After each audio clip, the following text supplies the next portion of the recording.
is the Bearcast, presented by Bird Culchion Ford. Bird Culchion Ford has been in Waco since 1936. Ford is the #1 selling truck in Texas 43 years running. The Bearcast is also presented by WellMed Medical Management and USMD Health System Dallas. Here's Craig Smoak and Grayson Grundhoefer. And welcome in on this Tuesday, March the 5th, 2023, a brand new episode of the Bearcast. Craig Smoak here with you as always, joined by Grayson Grundhoefer. We got Garrett Ross behind the scenes as well, and coming fresh off a fun and exciting and big win for Baylor basketball last night against the Texas Longhorns in what is to be UT's final appearance as a conference opponent probably ever in men's basketball, although they could still meet in the Big 12 tournament and maybe in the NCAA tournament, but certainly at Foster Pavilion, the last meeting for Texas, the first and last meeting for Texas and Baylor that we could see for quite some time, but what a way to close that one out for the Baylor Bears. We'll talk about that. Also, big weekend for women's basketball as well as both teams start to wind down conference play and get geared up for the postseason. Got a sprinkling of football, but we'll have much more football in store starting in a couple of weeks with spring football getting revved up. But I guess as we start to dive in here, Grayson, you've made a visit to the Foster Pavilion. You've got to experience the new arena, and I guess let's start there before we actually dive into basketball matters, which are going to be the majority in the heart of this episode. But what was your time like seeing Baylor's brand new arena in action? I mean, it was a really cool experience. I mean, just being in there, you kind of got that feel of just this program is taking that next step. You know what I mean? And it's something that we've talked about a lot. We know on the recruiting side of things, Baylor's taken a huge leap and gotten back to, being able to go and recruit top 5 talents. I mean, we've seen that numerous times, being able to draft guys who are going to be taken in the lottery. All of that's really, really important, I think, to the health of the program. But then to see a facility like this and to see an upgrade like this from the Farrell Center to the Foster Pavilion, it's great. And it's a heck of a venue. It was very loud. That was one of the more notable things. I've been to plenty of games in the Farrell Center, and at times it got really loud, but nothing like the Foster Pavilion. I mean, it's built for it. Now Baylor's just got to go out and take advantage of it, and they were able to do that against Kansas, and then, of course, we're going to talk about the game against Texas on Monday as well, but an electric environment and something really, really cool, and I think as things progress, it's going to become even better, as they finish things out, complete the final things, then also as, fans get more accustomed to the new arena and just kind of the new path that Baylor basketball is on. I think it's going to be really fun to watch.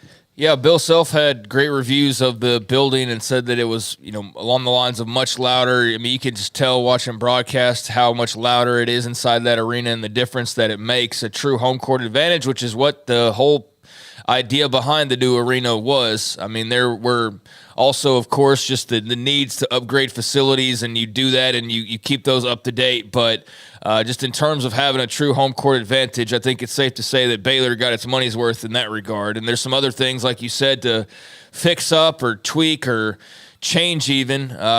We'll see how that kind of all goes during the offseason, but it has been what was advertised with a brand new state-of-the-art, but home court that gives you that advantage that you were looking for. So look no further than the past week for Baylor basketball. Wins over Kansas and Texas, back-to-back at Foster Pavilion.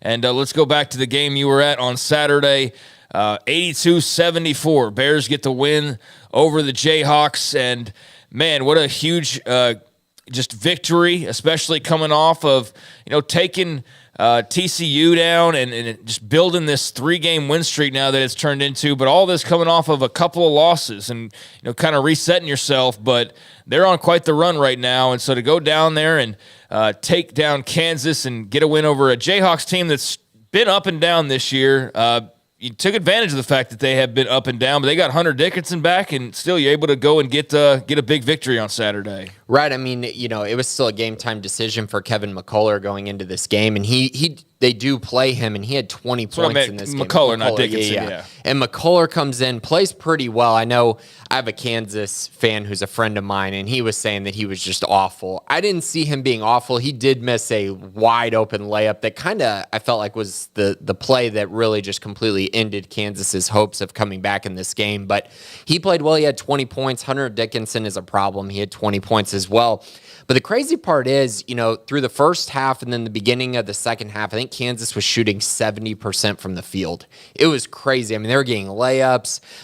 They weren't really hitting threes necessarily, but they were getting pretty much everything they wanted at the rim.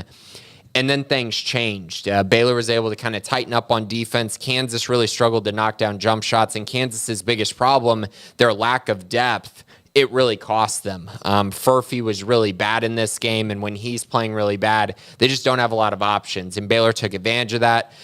Ray J. Dennis was phenomenal.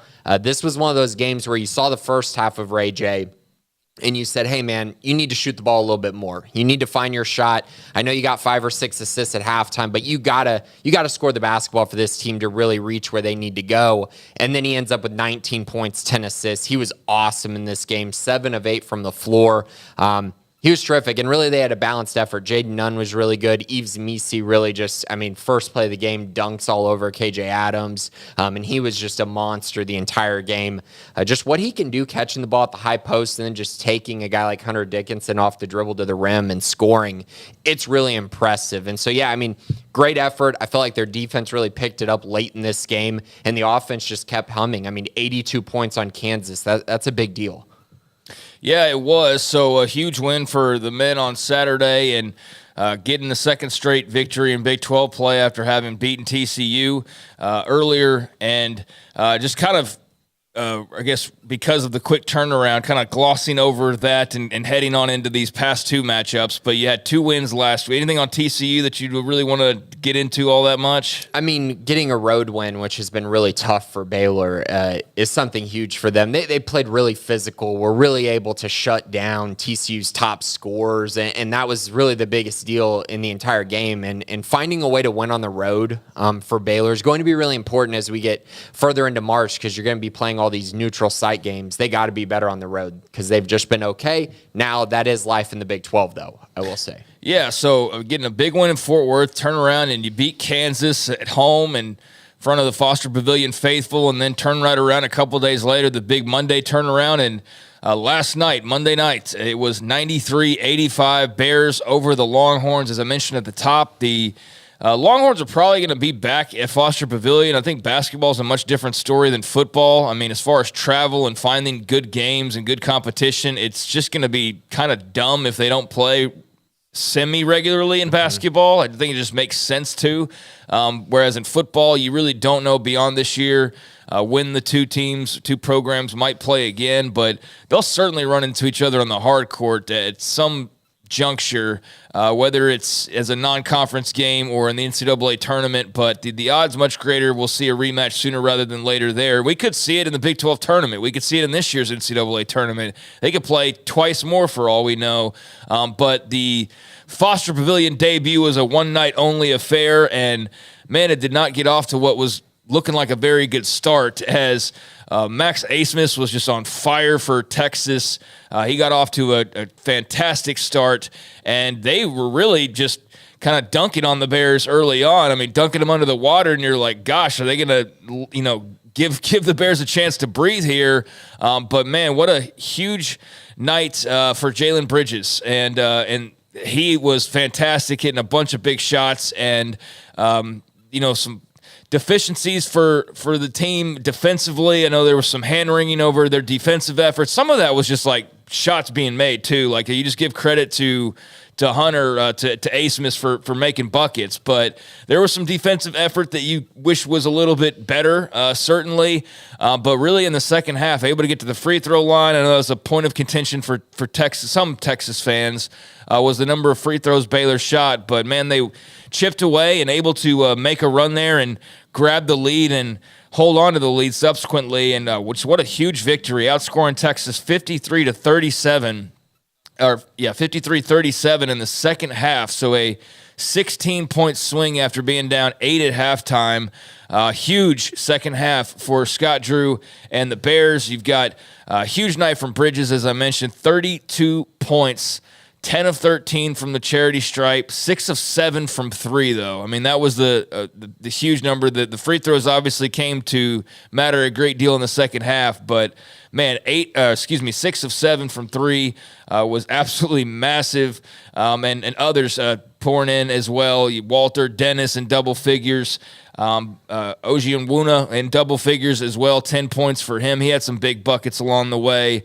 So, man, what a win. It looked like it was going to be a bad night at the Foster and a bad way to close out this inaugural season, and instead it turned into a terrific come-from-behind victory and win number 3 in a row. So now just one more remaining against Texas Tech coming up.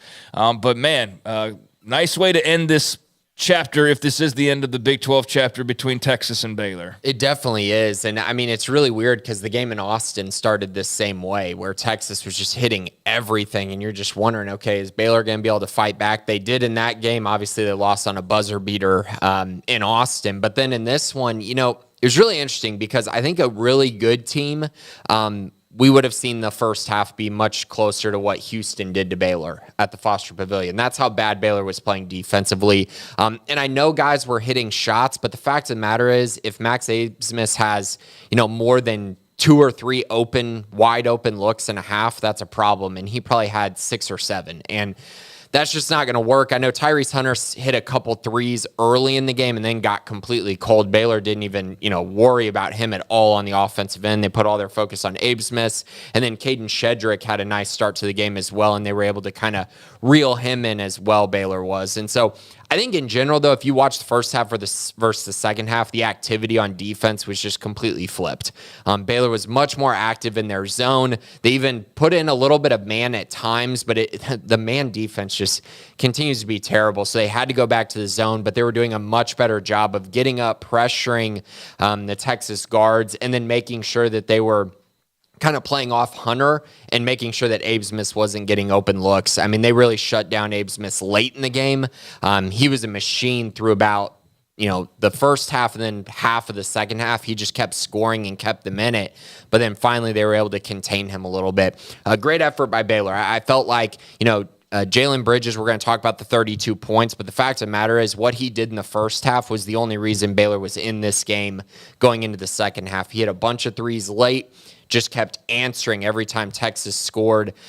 It was phenomenal. You mentioned Josh O. It was key for him to have 10 points and 4 rebounds in this game because Yves Misi had one of his weaker performances that we've seen in a little while. So credit to Josh O. He had a really, really nice performance. And then, of course, Ray J. Dennis, another really good one.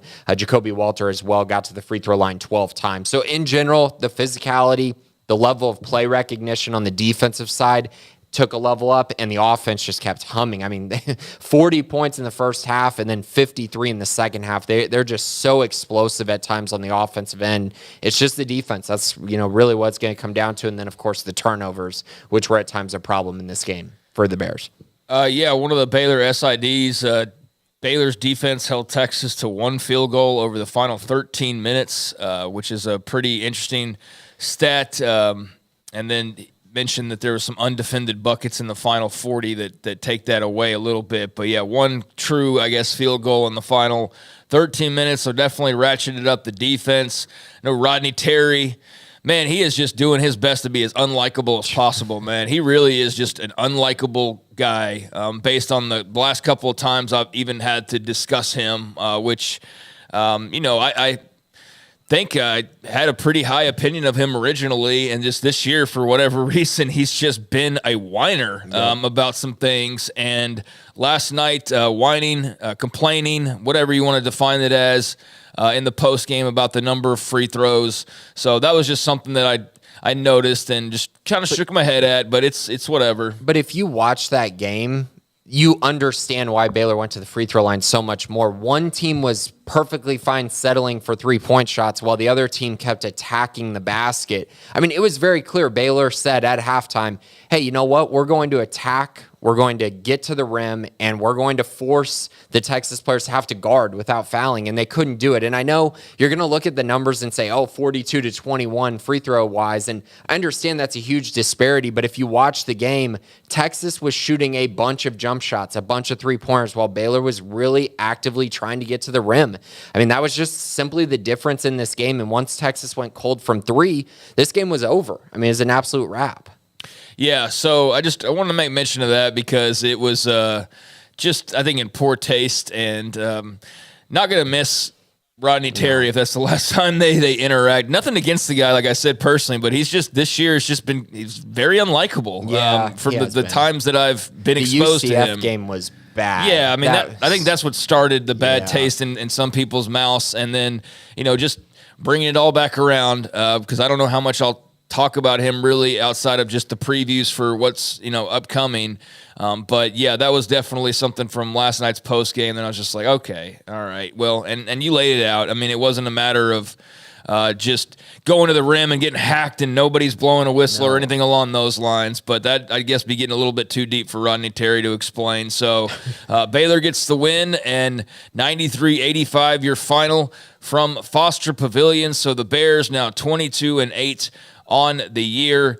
Texas moves to 19-11, but Baylor 11-6 in conference play. Texas now 8-9, and you've got Houston on top of the standings at 13-3. Iowa State there at 12-4, and then Baylor at 11-6. Can't win the Big 12 regular season at this point. Not enough time or events will occur for that to happen, but we'll be right there in third place. Got a 2-game lead over Texas Tech, who they'll go play in Lubbock coming up here shortly. But they should finish third in the Big 12 and the regular season, that is, and that means a number 3 seed in the postseason tournament for the conference, and we'll see ultimately some time to figure out still where they fit in the big picture, but big to position yourself there at third and have a little bit of cushion there with Texas Tech. Yeah, I'm not sure how the tiebreakers work because right now BYU's at 9-7, Kansas is at 9-7, and Tech's at 9-7. So in theory, all three of those teams could finish at 11-7, and Baylor could finish at 11-7. So I think it's just a matter of, how does this work out tiebreaker wise? You obviously want to be a top 4 seed because if you get a top 4 seed, you get the double bye in this new Big 12 tournament. Kansas has to go to Houston, so I have a pretty good feeling they're not going to finish 11-7, so not too worried there. But Tech, they get Oklahoma State, and then they have the game against Baylor. So I feel like that game, could be the determining factor in whether Baylor gets the 3 seed or not. Again, not sure exactly how all the tiebreakers work. And then BYU could, of course, finish 11-7 as well. So still a lot to figure out, I think. But BYU's got to go to Iowa State, so they're probably going to lose that game. So either way, I feel good about Baylor getting a top 4 seed, but I'm not sure if the 3 seed is completely locked up quite yet. Yeah, I don't think it's completely locked up, but, they've got one game to play, so they've got a 2-game lead. You play one of the teams behind you, so they position themselves about as good as they can going into having one game left. Certainly, I guess, some other things can occur to where there's a tiebreaker scenario, but Texas Tech's going to win their game later on tonight. They play Oklahoma State, who – whatever. It's in Stillwater. Maybe some fun happens and you go ahead and eliminate Tech from having a chance at the 3rd seed, but more than likely they're going to win that game. Cincinnati's at Oklahoma, and then Kansas State at Kansas as far as the games tonight go. So Kansas at 9-7, you split with them. If they could lose, that'd be great because you'd knock them out of the way. Still some things to figure out. But if Tech or Kansas lose tonight, then Baylor's effectively only got BYU, and they split with them, right? Yep. So that would be... And BYU still got to go to Iowa State this week. Yeah. Which is going to be tough, especially because they beat Iowa State earlier this year. So there's going to be some payback on the mind of the Cyclones, who are a very good team. Yeah, BYU's playing well. They've won a couple in a row, so they could, in theory, go win both their games. But, yeah, you're looking at a situation where you're feeling pretty good about where you are and the odds of getting a first-round bye in the Big 12 tournament, which would be absolutely huge to not have to worry about playing that extra game. So, now sit back and watch for a couple days, and then coming up this weekend, it's Texas Tech in Lubbock. Grant McCaslin versus Scott Drew, and ought to be a heck of a matchup. Yeah, it absolutely will be. I think that's going to be a really tough one. Obviously, it's tough to play in Lubbock, but Tech really has just been kind of up and down all year. I'm not really sure how good they are. They had the best schedule in my eyes in the Big 12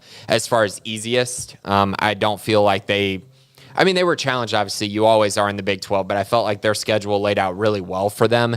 And kudos to them. I mean, they've taken advantage of it. And it looks like they're probably going to be a top 6, 7 seed in the tournament. So it's going to be another tough one for the Bears in my eyes. And one that I think a lot of people predicted Baylor would probably lose, in this final 4-game stretch. That was kind of the one that you kind of looked at as, ooh, that's going to be tough. But I think if Baylor wants to be the team that, makes a run in March, potentially gets a 2 seed, this game's really important for the Bears. And I mean, looking at Bracket Matrix, which kind of takes into account all the sites as far as predicting, what the tournament's going to look like, Baylor's the top 3 seed right now.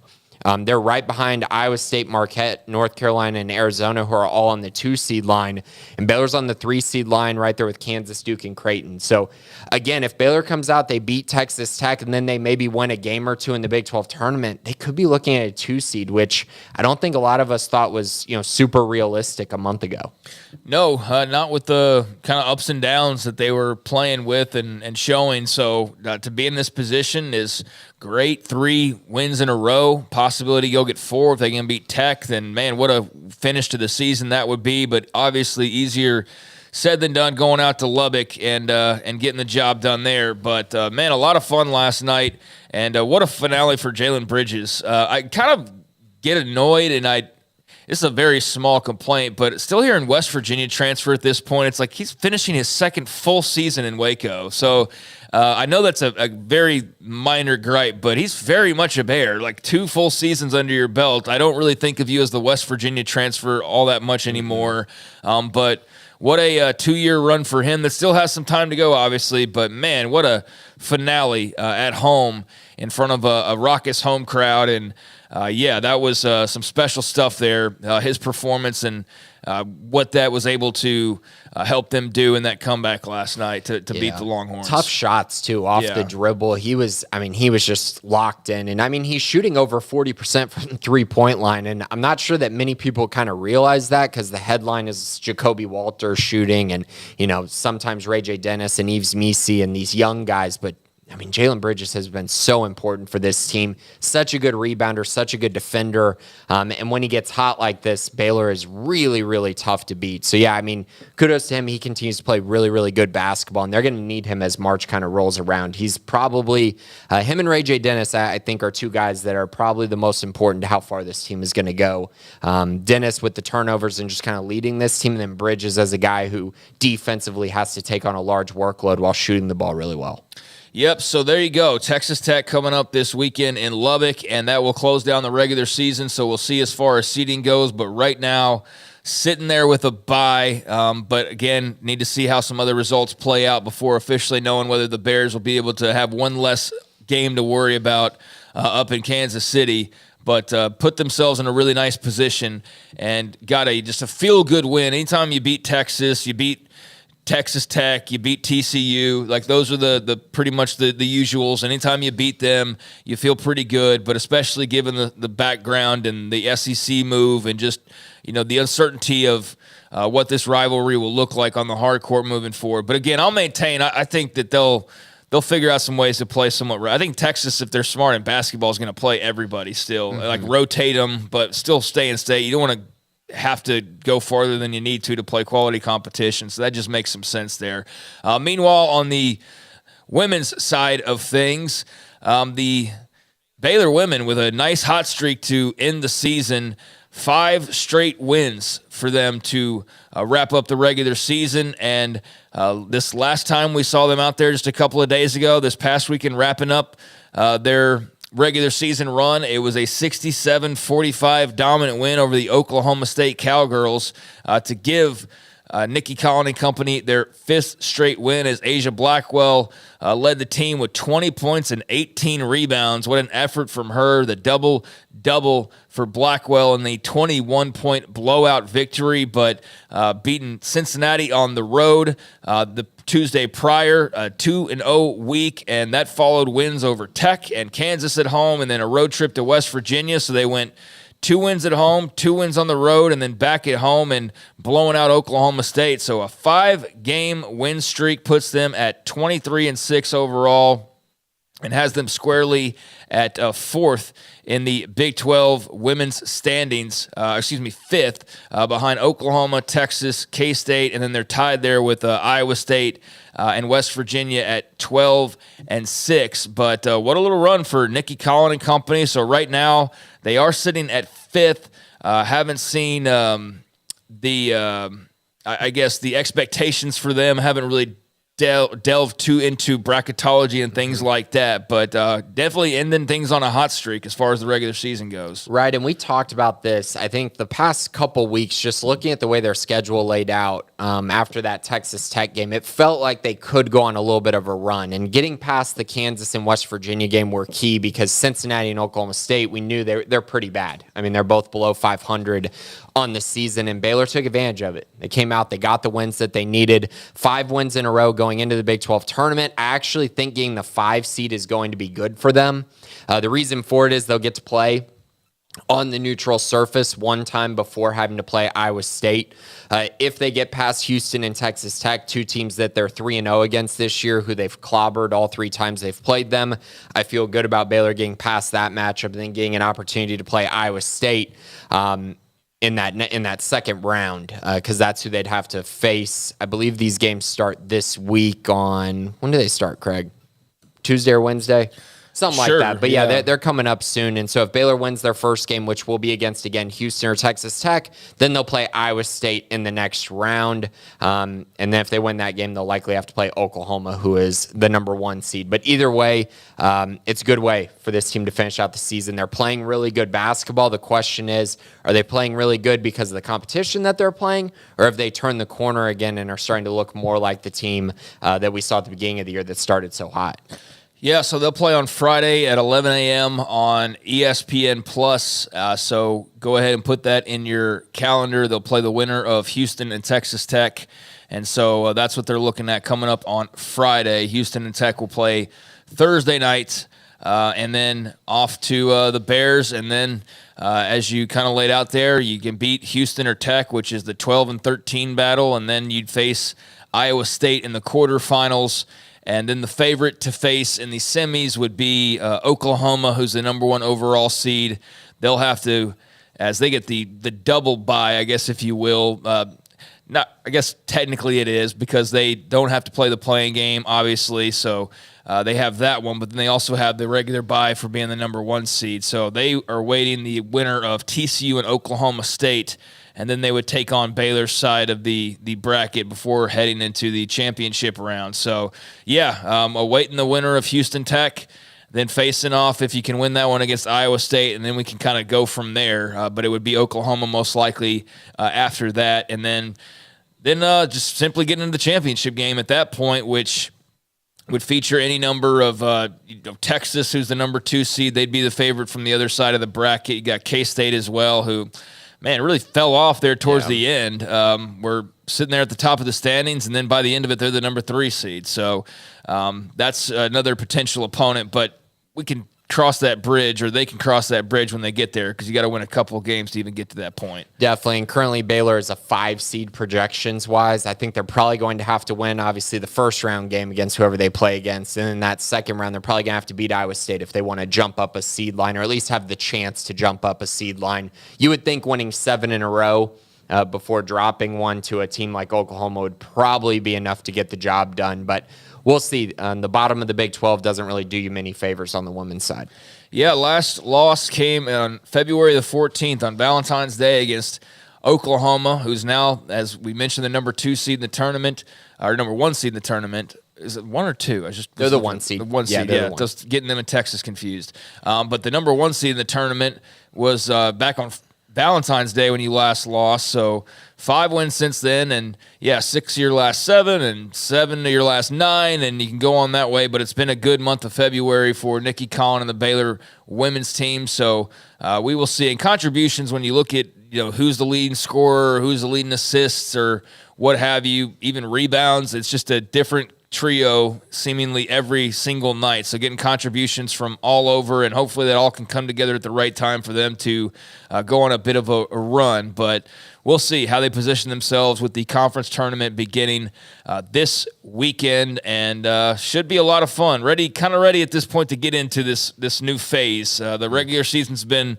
a lot of laughs and a lot of good times and some down times too, but definitely looking forward to some postseason knockout action. So we will see on Friday at 11 a.m. against either Houston or Texas Tech what they have in store. So there you go with some hoops and where we sit right now. But it is very much March now at this point, and so it's time for the madness to begin, and it is all set to here in the coming days. Meanwhile, in football, still have not finalized the staff. Dave Aranda and company awaiting the hire of a defensive line coach. There was some reporting on the top candidate for that, but I guess still going through some paperwork or some final whatever, T's needing crossed and I's needing dotted and whatnot. But that's kind of, I guess, the big missing piece at this point that we're all awaiting is just the final announcement on your new defensive line coach. And then here we have spring ball in like 10 days. So that is right around the corner.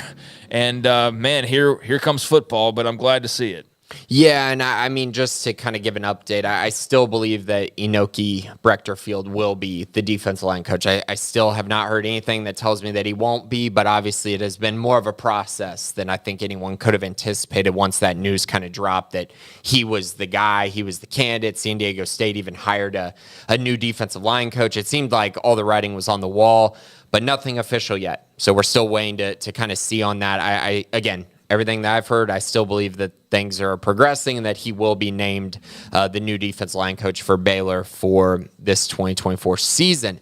Other stuff, I guess, spring ball's coming up soon. I know we'll talk about that probably next week, kind of getting into what we expect to see there, and maybe the week after. We'll kind of see how that kind of plays out. Yeah.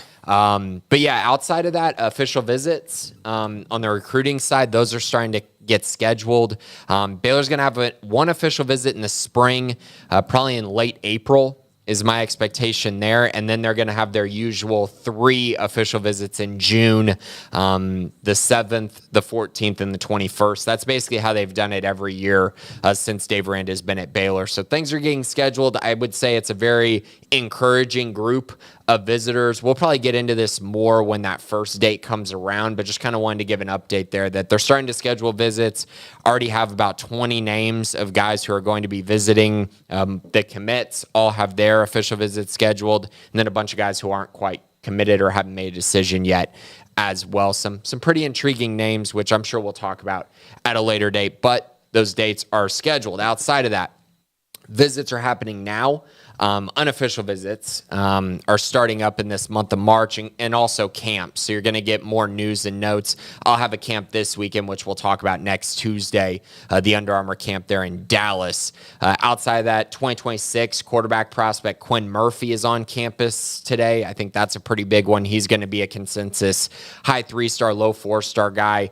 A really, really good offer list, really great relationship with the Baylor staff, and he was Jake Spavital's first quarterback offer in the 2026 class as well. He'll be on campus a little bit later today. So that's just kind of one little nugget on unofficial visits, but those are going to start to ramp up this week. And of course, if you aren't on the premium side, get on the premium side of Second 365 because I'll have all kinds of news and notes on the recruiting side of things coming up. Outside of that, it's just weightlifting, football school, things that are kind of normal right now until we get into spring ball, which, like you said, March 19th is the start date. Yeah, just a couple of weeks away, and so this will probably be one of the shorter episodes, really. I haven't looked at the mailbag, so maybe there's like gargantuanly long, question to answer. But in terms of just activity, this is probably the most lull of a week that we're going to find. I mean, between the convergence of football and basketball, because once spring football starts, there'll be plenty of interviews to pour through and just sights and sounds and things to go through and just simply the storylines, DeQuan Finn being at quarterback and things like that. We can start to discuss that in the next couple of weeks, but not quite there just yet. So really just basketball sort of last time in the spotlight, and then spring football will be here in a couple of weeks, and then it'll be a nice mix mash, and hopefully one that'll last for a little while, which means that the men and the women are playing through the NCAA tournament and, lengthening their season. So looking forward to getting more into football. But, yeah, just kind of awaiting really a D-line hire at this point, and that's the biggest focus, although we have a good idea, as you mentioned, of who that's going to be.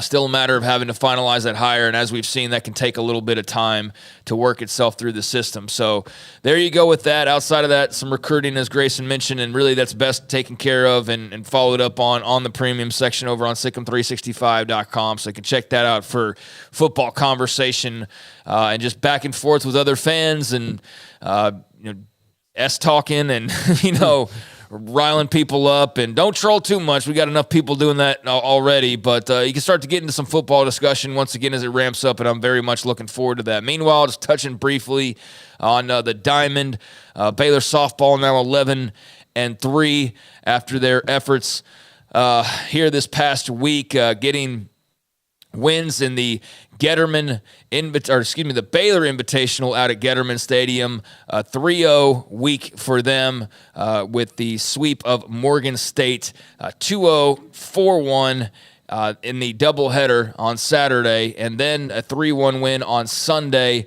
So 3 straight wins over Morgan State this past weekend.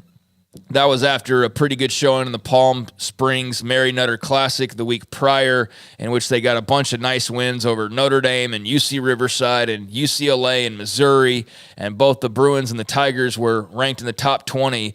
So nice little run so far for Baylor softball, who, again, finds itself at 11-3 here early on, and they will be going and turning right around to host Penn State coming up tomorrow at Getterman Stadium, and then starting this Friday, have some Big 12 action as Oklahoma State rolls into town. So definitely enjoying some time, or actually tonight I should mention, Sam Houston State, actually they'll be on the road, so didn't mean to skip over that. Tonight on Tuesday, as you listen to this, they will be traveling to Sam Houston, then they'll come back tomorrow and play Penn State at Getterman, and then host Oklahoma State. So make sure I get that right. So 5 games in the works for this weekend, starting later on tonight against the Bearcats. And, just getting into the swing of things as far as Baylor softball goes. Meanwhile, Baylor baseball, what a rough start for Mitch Thompson and company. I mean, really could not have gotten off to a worse start. Not just losing on the field, but losing players to injuries. A lot of bad injury luck early on for the Bears, and situation where I know we got our good buddy Levi, who, if you want baseball musings, you can check that out over on the website. But a really tough start for Mitch Thompson and company, and just trying to find some positives and able to start scrounging together some wins, Grayson, here. 4-7 now, and able to start packing some wins together. So turning the corner a little bit, I guess you could say, for Baylor baseball. Starting to get their wind underneath their wings a little bit here early on. 2 really good pitching performances, too, on the weekend, which was really encouraging. I mean, these guys need to just kind of gain confidence. I think that's simply what it is. You got to learn how to win, right, at some point. And in those first 2 outings, I felt like the pitching was really good from starter to reliever. They pitched really well, and then that kind of allowed them to, I wouldn't say weather a storm, but it allowed them to kind of take their time before piling on the runs, which they were able to do in both of those first 2 games, and obviously in the third game as well. But yeah, I mean, this is just huge. It's confidence, right? It's trying to take that step from being a team that is competing against pretty good teams to being a team that actually can win those games. And they were able to get the job done this weekend with a sweep. It's huge for this program. Yeah, sweep over Oral Roberts, which I don't think I mentioned, but that's following a loss to Abilene Christian that really just had you about as down in the dumps as you could possibly be. They're sitting there with 1 win over Lamar and 1-7 entering this past weekend, and then able to turn around and get the sweep of ORU. So that was absolutely massive for Mitch Thompson and company. They're 4-7 now and able to put some runs on the board. 11 runs, 9 runs, 11 runs. You really needed that. And now tonight they turn right around and it gets real again. Number 17, Dallas Baptist, a team that I never talk about outside of baseball season, a school I never even utter outside of baseball season. I don't think I do, at least. I feel like the only time is like deja vu is this time every year I suddenly start mentioning Dallas Baptist. But number 17, DBU, in town tonight for a midweek tilt. And then later on this weekend, starting on Friday, they'll travel to Houston and start Big 12 play against the Cougs, their new conference mates. So big weekend ahead, and you just hope that you don't get overwhelmed by it, and hopefully you've gained some confidence from the results this past weekend, but about to ramp up in a major way with DBU and the Cougs this week. Yeah, DBU's 10-1, and they've already beaten Oklahoma, Oklahoma State, Arizona, and Alabama this year. They have some marquee wins. They've piled on the runs on a lot of teams as well. That's going to be a very, very tough outing, but one that I think could give this team some confidence, especially coming off of a sweep of Oral Roberts. You kind of got to sit there and go, okay, maybe they can gain some confidence here. Maybe they can just pull off a little bit of an upset, which honestly, when you beat a team midweek, it's not as big of an upset as, winning on the weekend, obviously. But a good opportunity here, I think, for them to make up some ground. And then this Houston game, early in the season, Houston was looking pretty good, but they've kind of gone through a rough patch here. They've lost 4 of their last 5. So again, opportunities for Mitch Thompson and company to kind of get things going and trending in the right direction. We'll see if they can take advantage of it. We'll also see if this Oral Roberts sweep was a fluke, an anomaly, or something they can actually build off of. Yes, we will. So big week for the Diamond Sports as they are fully into transitioning from non-con to conference play, getting revved up. So about to get a little hotter as far as sports calendar goes here in Waco. Now, meanwhile, that's about it notes-wise. For all I know, unless there's something else you got to pass along, we can go ahead and dive into the mailbag, which is pretty brief this week. Again, as I mentioned, this kind of probably going to be like the outlier episode as far as just length and just number of topics, because we do have spring football starting up here pretty soon, and obviously March Madness is going to be a major thing to discuss. So let's go ahead and dive into the mailbag, and we'll start off with Texas Turtle Girl. Why is this game against Texas so frustrating? This was posted before 10 o'clock last night, so I think this was before the end result had taken place. But Texas Turtle Girl did not follow up, although I would imagine pretty happy with the result, and maybe even forgot that they had posted this question. But why was the Texas game so frustrating? Max Asmus had a big part of that frustration, I think, last night with his shot-making ability. But that was a frustrating start to the game, certainly, and just felt like you were about to watch a blowout, which was the absolute worst outcome that you could have seen when you're not likely to get many cracks at Texas moving forward. You're definitely not getting but maybe one more if it works out that way as far as conference opponents go, maybe 2, and that's unlikely. But yeah, it was frustrating to start for sure. Right. The fear of getting swept by Texas in their last year in the Big 12 was definitely frustrating. The fact that Baylor came out and played very similar to how they played against Houston a week and a half ago, which was, again, super frustrating at the time. I think defensively, I think we've talked about this all year. You kind of are who you are at this point in the year. And Baylor defensively still has problems. Like that's just being realistic. They are going to have issues. They can't play man-to-man defense. They're going to have to run this zone defense. And at times, teams are going to be able to shoot the ball against that zone. And Texas started off finding the holes in the zone in the middle, and they were hitting threes, and it made it really frustrating because it felt like there was nothing Baylor could do about it. But on the flip side, Baylor just needed to play harder, play with more activity, and play with more physicality. And once they were able to do that, they were able to flip the script on this game. But I think that's what's so frustrating is just inconsistencies when it comes to effort, especially at times at the beginning of games. It's been a real problem for Baylor and something that you can't really have at this time in the season.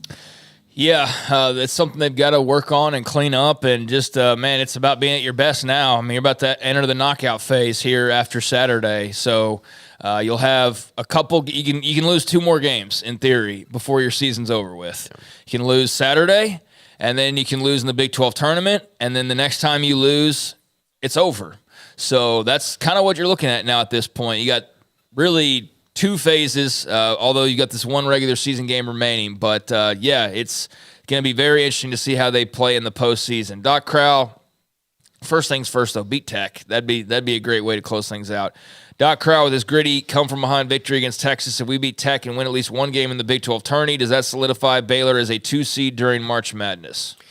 Oh, gosh. I think a lot of that depends on who you beat and then what do the teams in front of you do.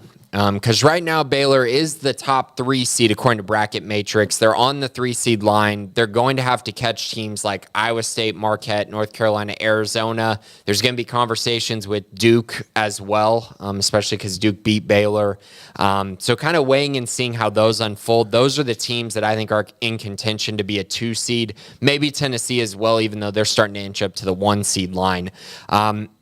I think in order to fully solidify Baylor as a 2 seed, no matter what happens in front of them, I think they have to win out. They got to win the Big 12 championship to ensure that they get a 2 seed.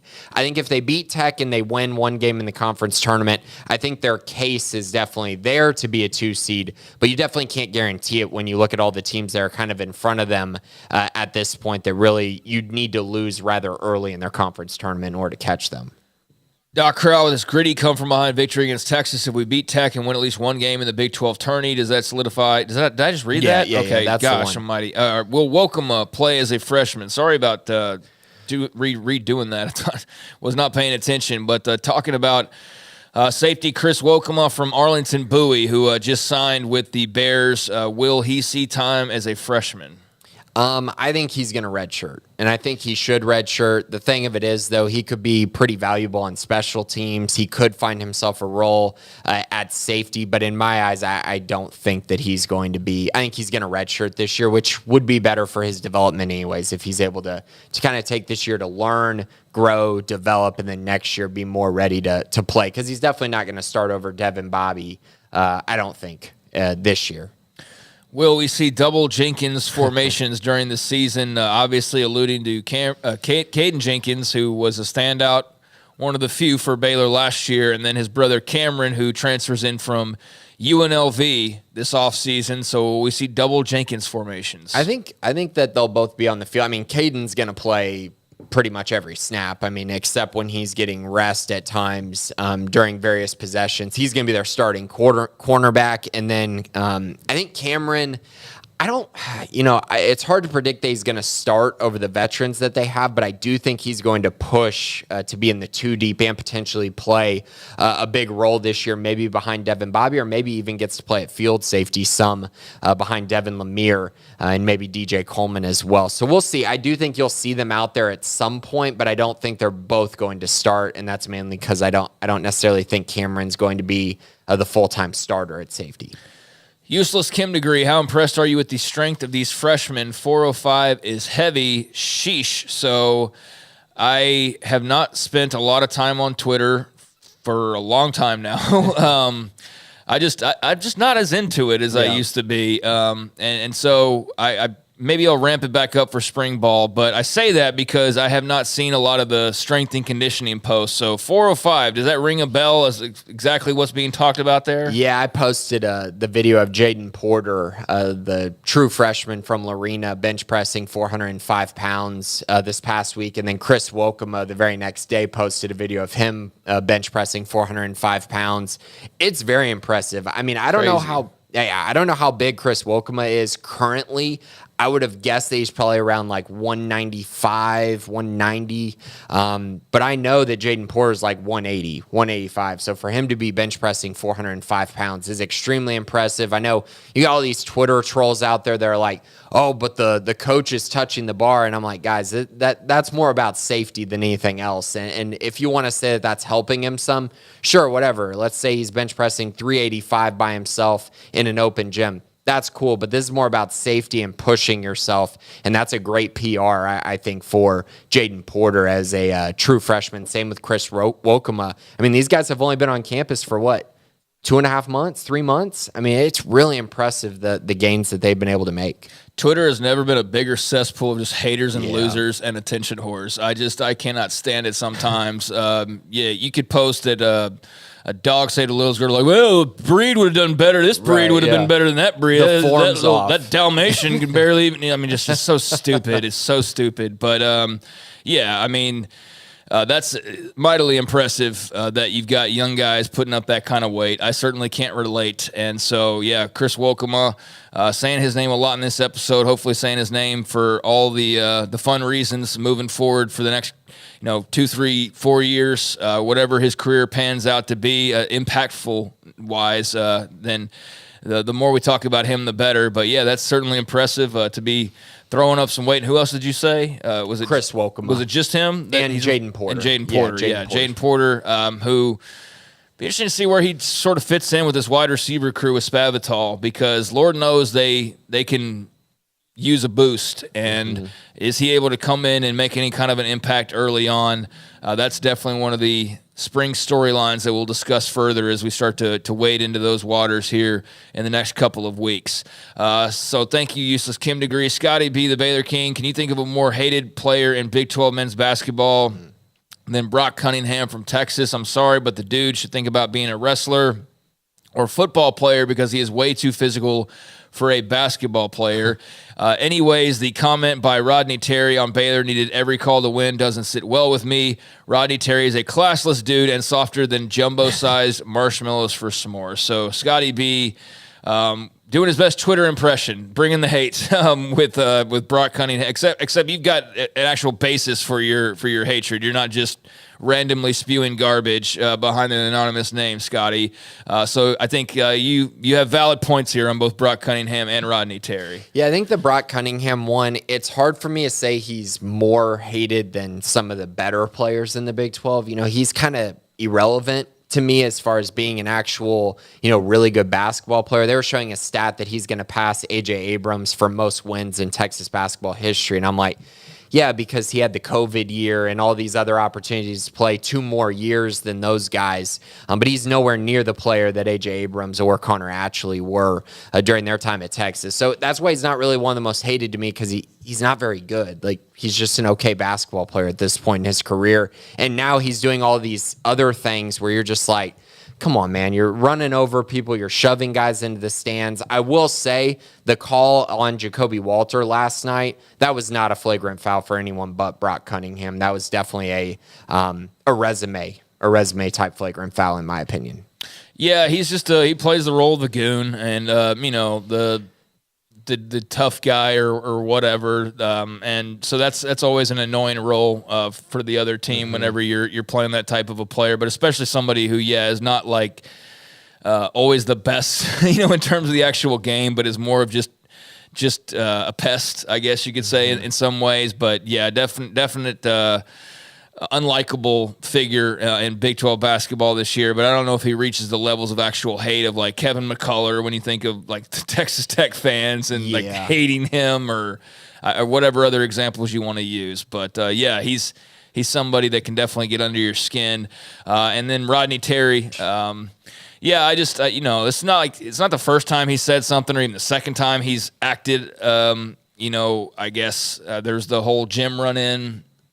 I know Ashley documented it, had a thread that he put up. Yeah, and with it's just the women's basketball team. The women's basketball run, and it's just like, dude, anyways. I think his comments were so ridiculous. And he's sitting there because he's trying to prop up his team. He's like, we've played this many quad 1 teams. I'm like, yeah, and how many of those have you lost? Like, you've lost almost all of them. And he's like, we're definitely a tournament team. That's fine. You are a tournament team. But to sit there and act like, oh, Baylor needs calls in order to beat us. Like, come on, man. I mean, they got out physical the entire second half. Anyone with an eye saw it. And really, they just withered in that first half. They should have easily had a 15, 20-point lead. They didn't. And because of that, they allowed Baylor to stay in the game and then eventually dominate in the second half. I just think it's ridiculous sometimes when you complain about calls, especially in a game that ended up being kind of lopsided by the end.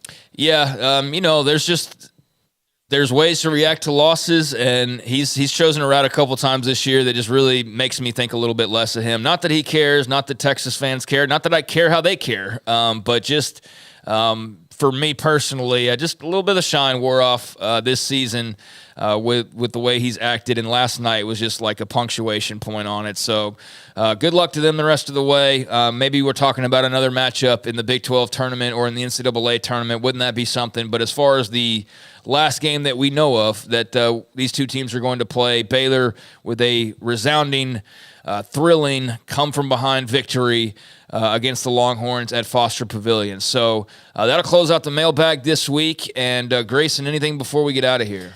No, nothing really to add. I just will say if you're not a Sikkim 365 Premium subscriber, please check it out. We have all kinds of content. Ashley and Kendall do a great job with basketball. We have all kinds of football and recruiting content as well from myself and the rest of the staff. I mean, we're just going to be trying to pump out content come spring ball. So it's going to be a really fun time, and it's one of my most fun times of the year. Tons of insider notes, tons of discussion, and just a lot more to actually see on the field, which will be nice. Yeah, there will be a definite ramp up of news here in the next couple of weeks with spring ball and then March Madness. So very much looking forward to that. We'll see what news the next few days brings, but enjoy kind of the quiet too while you get an opportunity to, because Lord knows there's not a lot of weeks like this where it's just kind of calm. There's still, some things that could be better, but pretty good week considering where we've been at other times this year to see both basketball teams surging the way that they are, baseball with a huge sweep, softball with some nice wins. So, pretty good all in all, and just more to come. So thank you for everybody that joined us this week, whether it's via your favorite podcast feed or via the Baylor Athletics on Sikkim 365 YouTube page. And if you are on that YouTube page, whether watching us live, where you can Tuesdays at 11:15 a.m. each week, or after the fact, please hit that like and subscribe button. That does us a world of good, and we appreciate that support. And same goes for the 365 Sports page, where you can find us every weekday from 3 until 6, talking Baylor and Big 12 and all that's going on with college football for the most part, with a sprinkling of other topics as well. So that'll do it. For Garrett Ross, appreciate your time as always, and Grayson Grundhoefer, I'm Craig Smoak. We'll talk to you next week. This has been the Bearcast on Sikkim365.com.